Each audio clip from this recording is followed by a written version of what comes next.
Assalamualaikum warahmatullahi wabarakatuh. Bersama dengan saya Budi Agustina. Ya, kita belajar lagi. Insya Allah hari ini kita akan belajar tentang tanah intrakranial. Nah, komponen apa saja yang ada di dalam kranial ini sendiri dan bagaimana proses bisa terjadinya pasien mengalami peningkatan tekanan intrakranial. Ya. Baik, sebelum belajar, kita akan membaca doa. Semoga pembelajaran kali ini lebih berkah. Ya. Rabbi jini iman, Rabbi jini tanah, Rabbi sabi sirah siri amil, Rabbi ucapkan misalnya. Baik ya. Di sini kita akan belajar dulu apa sih itu tekanan intrakranial sebelum kita akan membahas jauh tentang peningkatan tekanan intrakranial. Nah, PIK meninggi ini merupakan kondisi gawat daruratan medis ya teman-teman. Jadi kita harus tahu sebagai perawat, kita harus tahu tanda dan gejala apa sih yang dialami oleh pasien yang mengalami peningkatan PIK.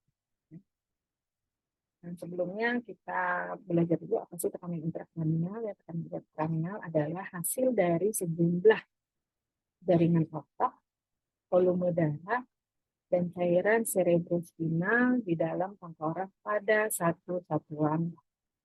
Ya.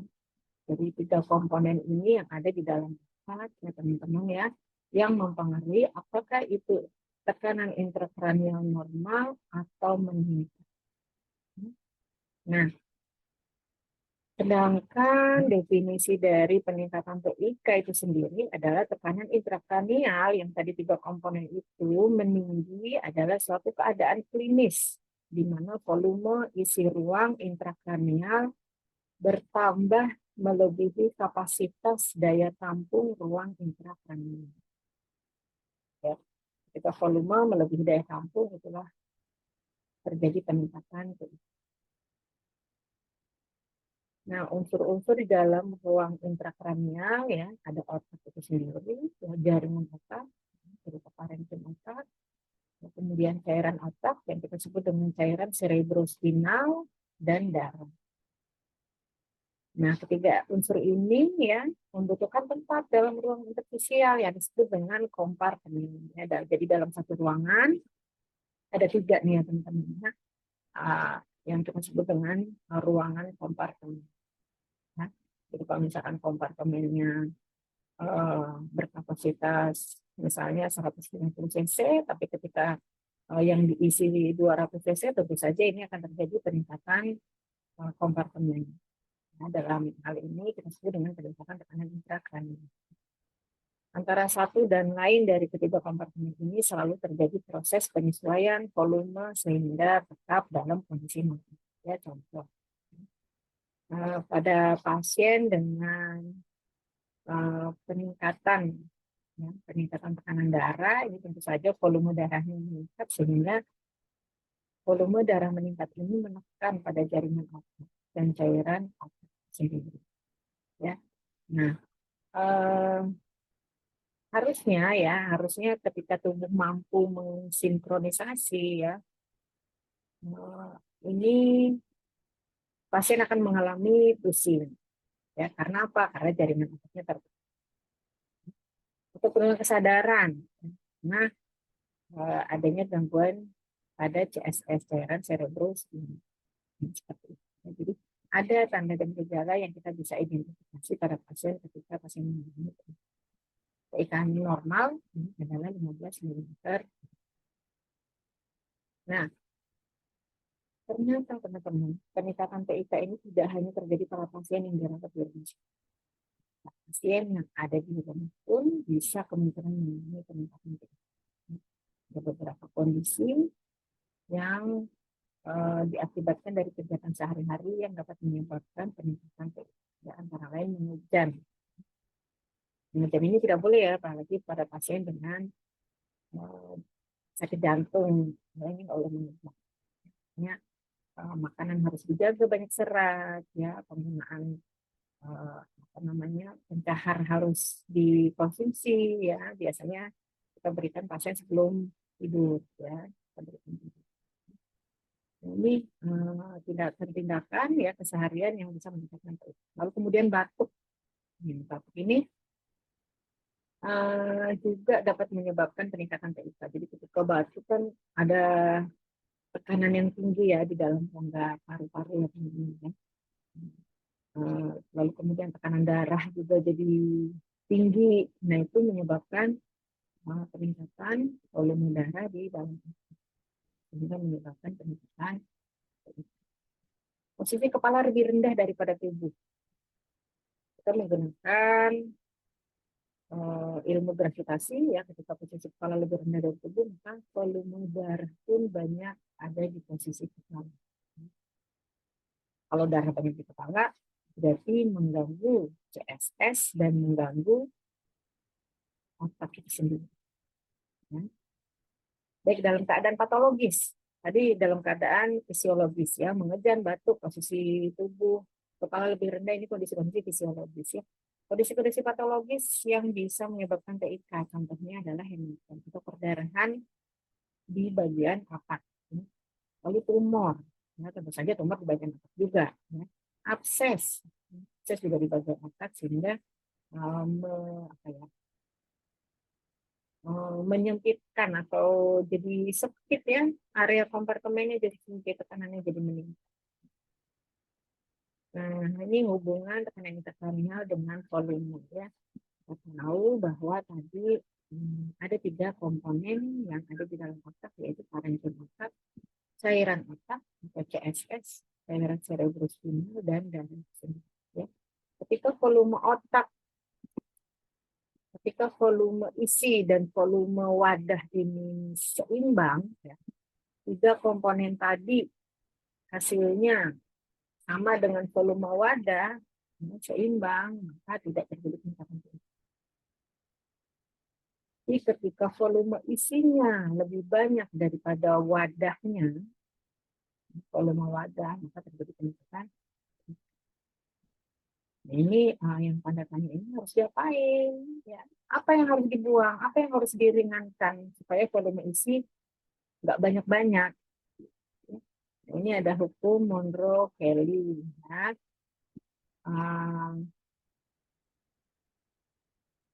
Ini volume yang ada di dalam otak ya, adalah volume darah ditambah liquor atau CSS ditambah volume parenkim otak itu sendiri.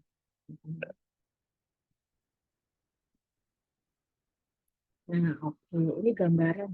Gambaran si parenkim apa ini, sudah mengalami, nah ini begitu, ventrikel otaknya ya sudah mengalami perubahan. Ini ada ada isinya yang seharusnya hitam ya, seharusnya hitam, ini sudah mengalami defekasi. Nah, ini ada apa nih? Kemungkinan ada misalnya. Ini juga sudah tidak simetris ya. Ini sudah tidak simetris. Seharusnya seperti ini juga. Ada rongga ventrikelnya, ada rongga, tapi ini sudah tertutup. Wow, ini apalagi kelihatan sekali ya teman-teman ya. Jadi kelihatan kompartemennya ini berdesakan. Ya. Siapa yang menang, dia yang mendesak. Sehingga nanti tanda gejala yang dialami oleh pasien adalah ketika satu komponennya terdesak itu yang mengalami gangguan. Ya. Baik ya, kepentingan TIK dalam klinis berkaitan dengan tekanan perfusi otak. Ya, kita sebut dengan tekanan TPP, tekanan perfusi otak. Ya. Tekanan perfusi otak ini ya adalah tekanan arteri rata-rata dikurangi tekanan intrakranial. Ya. Nah, artinya bahwa tekanan perfusi adalah tekanan arteri rata-rata dikurang TIK tadi ya. Nah, aliran darah otak kita anggap normal bila TPP-nya atau tekanan perfusi otaknya tadi di antara 60 sampai 100 mm. Jadi kalau misalnya lebih dari itu, ya berarti kita bisa kategorikan pasien mengalami TBC.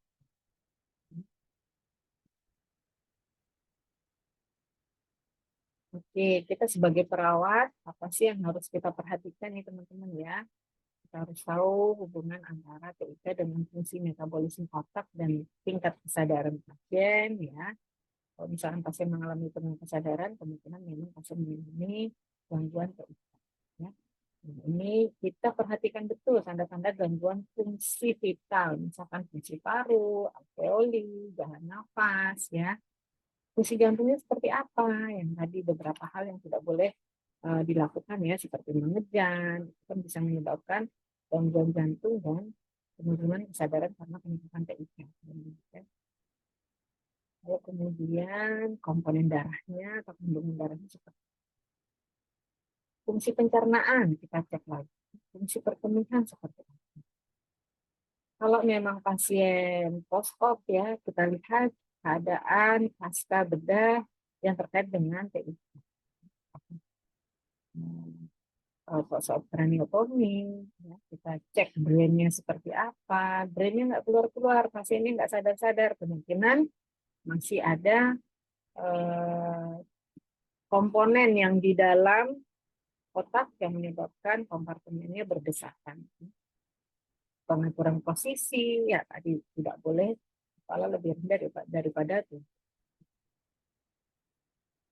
Nah, tanda-tanda peningkatan TIK yang bisa kita identifikasi pada pasien, ya antara lain pasien mengeluh nyeri kepala hebat jika pasien masih sadar. Bu tahu-tahu pasiennya nggak sadar ya pasti nggak nyeri lah, kita nggak sadar ya. Lalu pasien mengalami muntah proyektil. Muntah proyektil ini hasil dari apa yang dia makan keluar lagi. Ya, jadi secara syaraf, secara syarafat ini belum melalui proses pencernaan sempurna, tapi sudah keluar lagi ya teman-teman. Adanya papil edema, edema atau pembengkakan, penurunan kesadaran, lalu kemudian pupil yang asimetris, ya, pupil kanan dan pupil kiri beda ukuran. Nah, kita curigai pasien ini reaksi cahaya lambat atau bahkan tidak ada pada saat kita melakukan pemeriksaan cek respon cahaya pada mata pasien. Pasien mengalami hipertensi, ya. Pasien punya data nadi cepat atau lambat dengan kondisi aritmia,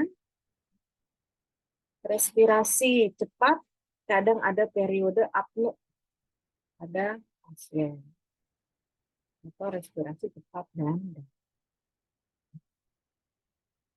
nah, peningkatan TIK merupakan kegawat daruratannya yang tadi kita bahas di awal ya, dan harus diatasi dengan segera. Ya. Jadi kalau misalkan ketika TIK meninggi, ada substansi otak yang didesak atau ditekan, itulah yang menyebabkan gangguan. Ya.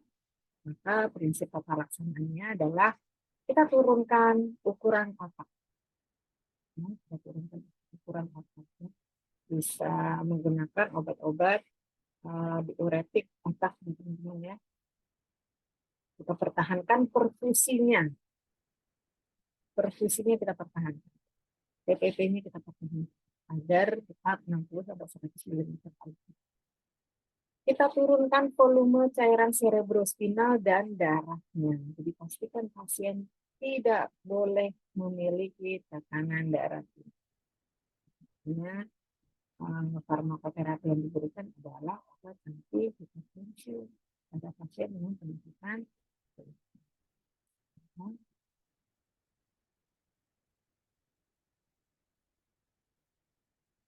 Nah, ini kita bisa berikan diuretik osmotik pada pasien dengan tujuan kita mengurangi isi dari kompartemen otak itu sendiri.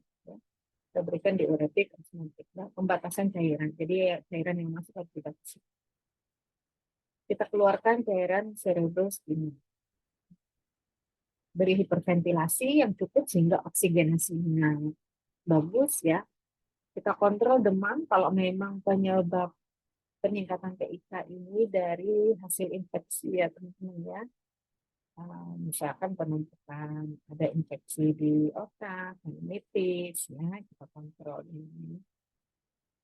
Kita turunkan metabolisme pasien dengan cara mengistirahatkan pasien, menurunkan metabolisme yang lain ya. Nah, komplikasi pada peningkatan PIK ya, kalau nggak ditangani, komplikasi yang terjadi bisa herniasi batang otak, panjang lagi terus herniasi batang otak ya, bisa menyebabkan nanti kematian batang otak. Jadi pasien memang mengalami MBO nantinya kalau tidak ditangani dengan segera. Bisa diabetes insipidus, bisa sindrom ya ADH ya, antidiuretik. Ini komplikasi yang mungkin terjadi pada pasien dengan PIK yang tinggi dan tidak diatasi dengan segera. Untuk pengkajian ya teman-teman, pengkajian sesuai dengan informasi yang kita dapatkan sebelumnya ya, kita cek tingkat kesadaran pasien, bisa dari kuantitatif ataupun kualitatif ya. Kuantitatif ini ada GCS, kualitatif ini langsung kita nilai dengan skala ya, Compulsion-Lipid ya, apatis atau sampai gitu. Ini perbedaan pemeriksaan GCS kuali dan kuanti ini tergantung dari kondisi pasien. Kalau kondisi pasien terpasang tracheostomi tidak bisa ngomong, tapi pasiennya sadar, bagusnya pakai kualitatif. Karena dengan penilaian kuantitatif ini, penilaian GCS, di sini ada penilaian bicara. Jadi pasien pada pemasangan tracheostomi memang nggak bisa bicara, bukan karena pasien nggak sadar, tapi terpasang alat tracheostomi. Atau pasien-pasien dengan CA, laring, faring, kesulitan bicara. Oke, untuk kuantitatif pemeriksaan kesadaran kuantitatif ini skalanya 3 sampai 15 ya di pasien. Nah, ketika pasien mendapatkan nilai GCS 3 ya ini berarti mengindikasikan adanya gangguan neurologi yang berat. Ya, kalau 15 baik. Ini respon verbal ya, tadi kita sudah bahas bahwa verbal ini dievaluasi dengan hati-hati ya. Pasien terpasang intubasi atau ETT ini kita nggak bisa pakai GCS ya. Atau kalau memang pakai GCS kasih kode T ya, E M P tambahin T setelah P ya. Jadi verbalnya memang terpasang alat sehingga tidak bisa terkaji. Nah, respon motoriknya ini ada 2 ya. Ada tipe deserebrasi dan tipe dekortikasi ya. Kalau dapat deserebrasi sama dekortikasi, ya ini nilainya rendah banget ini ya. Bisa 2, 3. Ya, sedangkan nilai maksimal motorik adalah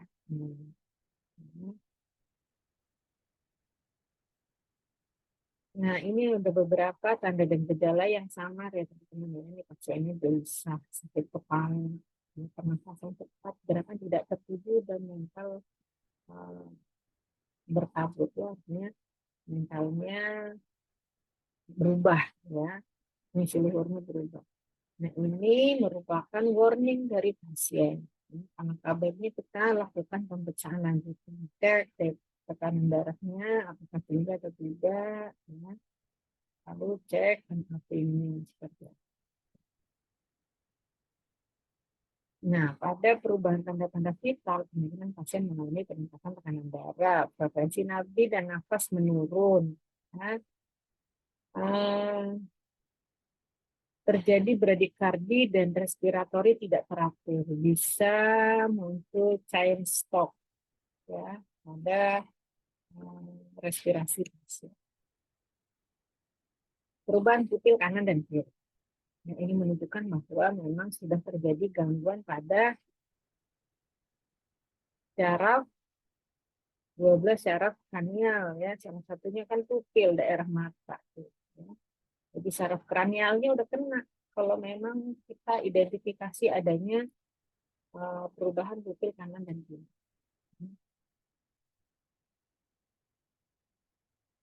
Oke, ada konjugasi tidak? Konjugasi itu jadi ketika kita lihat bola mata pasien, harusnya dia lihat kanan, bola matanya ke kanan semua ya, tapi ini yang satu kanan, yang satu deviasi, ya, bisa kiri gitu. Ini menunjukkan adanya kerusakan pada sistem syaraf penglihatan.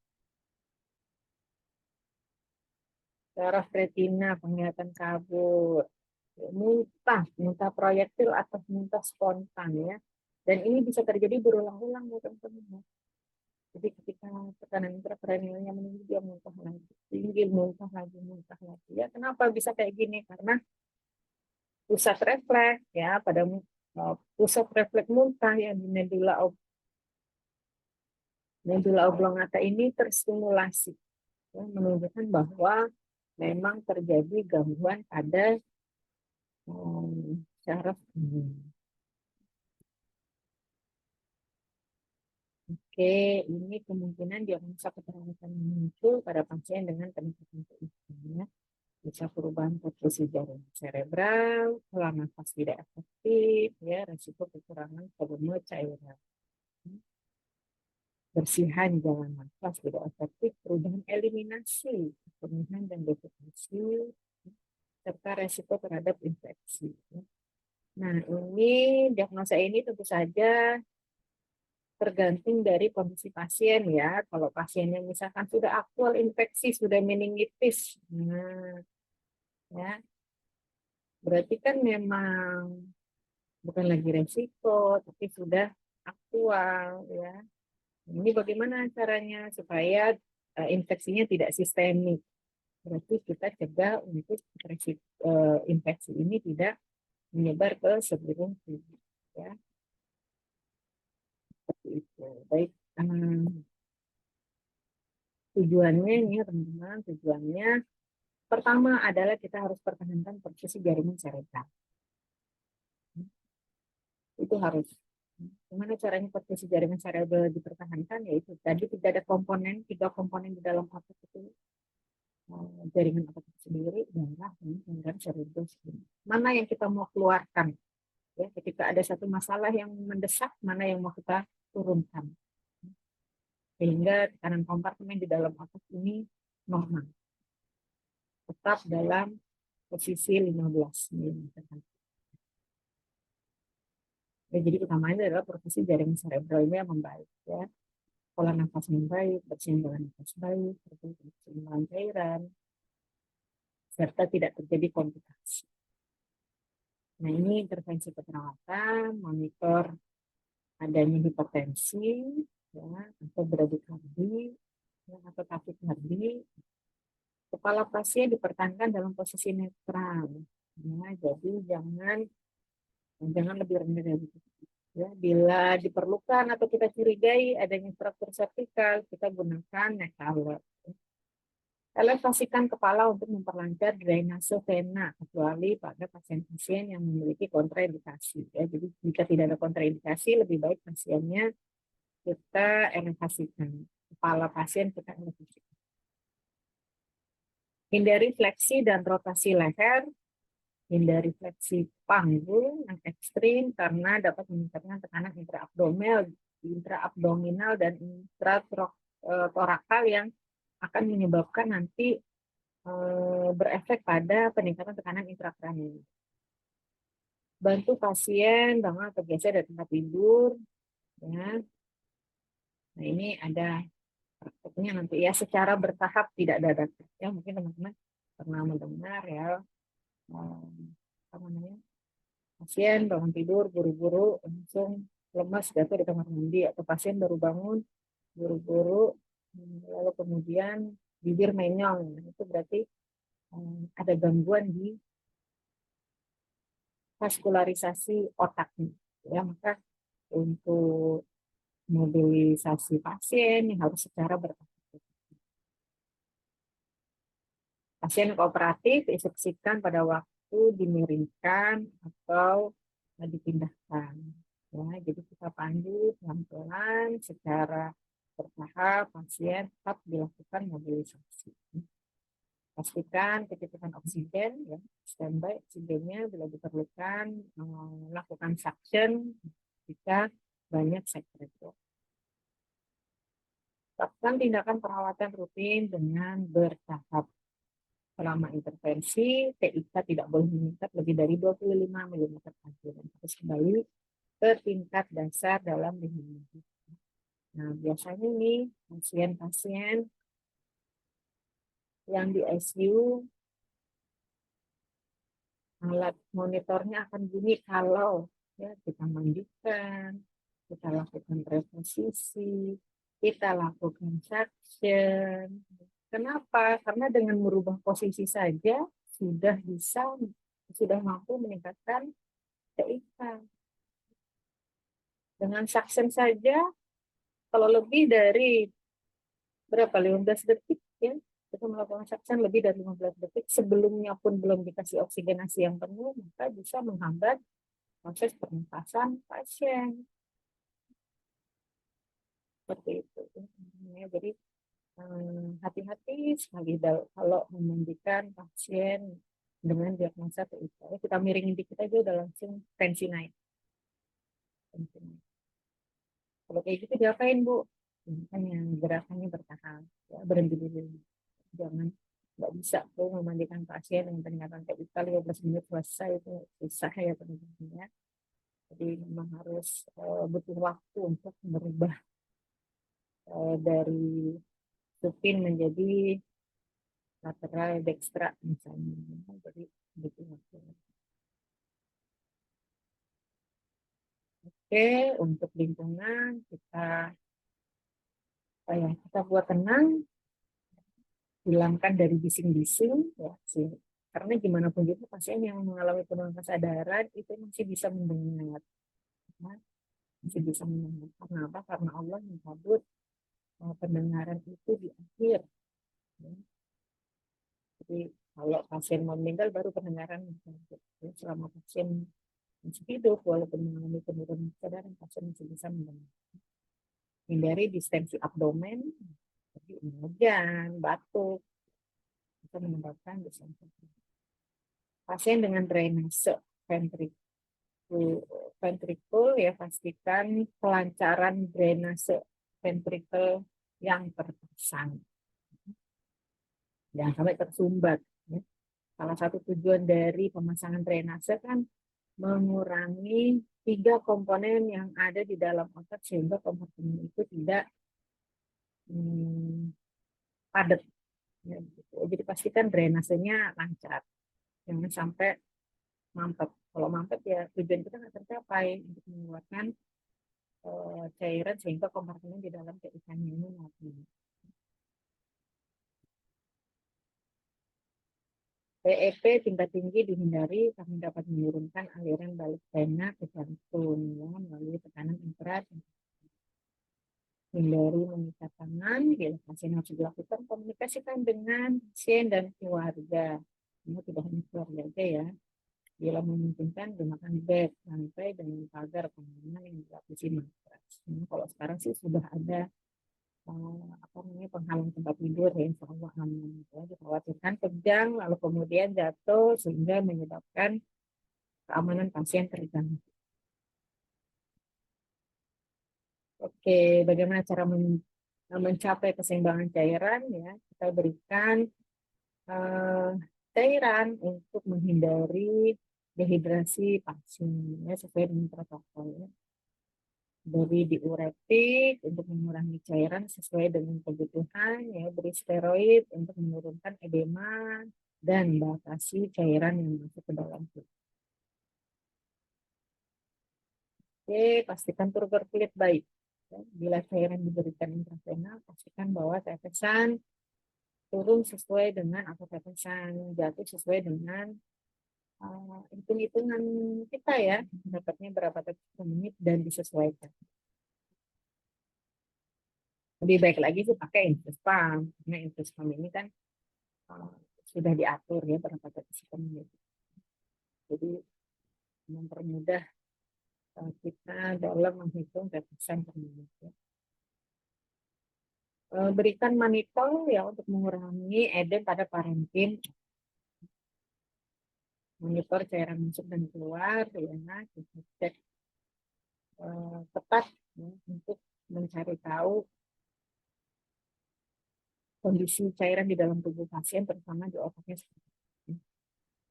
Nah, ini kita cek lagi dehidrasi karena kita batasin cairan, cek pula dehidrasi, jangan sampai kita batasi cairan, berikan diuretik, ternyata pasien mengalami dehidrasi. Untuk mencegah infeksi, kita menggunakan prosedur aseptik yang teman-teman ya, teknik aseptik harus dilakukan, cuci tangan 5 moment, ya, pantau tanda dan gejala adanya meningitis, demam, menggigil, kapuk kuduk, dan peningkatan atau sakit kepala yang hebat. Itu saja yang bisa saya sampaikan. Materi ini sebagai stimulasi teman-teman untuk lebih kepo lagi terhadap pasien dengan PIK ya. Insya Allah kita akan ketemu di sesi diskusi ya via link Zoom untuk kita bahas lagi lebih dalam ya. Baik, itu saja dari saya. Terima kasih, tetap semangat belajar lagi. Kita akhiri dengan baca hamdalah. Ya, alhamdulillahirabbil alamin. Wassalamualaikum warahmatullahi wabarakatuh.